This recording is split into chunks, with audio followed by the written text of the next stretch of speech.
साबिक army chief ने पहले मुझे कहा था कि आपके खिलाफ प्रेस कॉन्फ्रेंस करूंगा। मैंने कहा कर लें।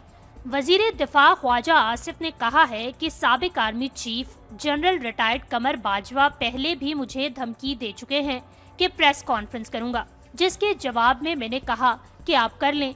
आज शाहजेब खानजादा के प्रोग्राम में गुफ्तगू करते हुए ख्वाजा आसिफ का कहना था कि 2-3 साल पहले हमें ब्रीफिंग दी गई थी कि तालिबान पाकिस्तान में वापस आएंगे तो नई सुबह तुलू होगी, अमन और भाईचारा होगा, लेकिन ब्रीफिंग में जो दिलासे दिए गए थे वो सब गलत साबित हुए। इसका कोई तो जवाब दे। बानी पाकिस्तान तहरीक इंसाफ ही जवाब दे दें। उन्होंने कहा कि मैंने जवाबदेही का मुतालबा करके कोई गुस्ताखी नहीं की। अगर मेरी बात किसी की तबे नाजुक पर गवाह गुजरी है तो मैं यही कहूँगा कि उसे जाने दे। उनका मजीद कहना था कि साबिक आर्मी चीफ पहले भी मुझे धमकी दे चुके हैं और कह चुके हैं कि उनके खिलाफ प्रेस कॉन्फ्रेंस करूंगा। मैंने प्रेस कॉन्फ्रेंस की धमकी के जवाब में यही कहा है कि जरूर कर ले।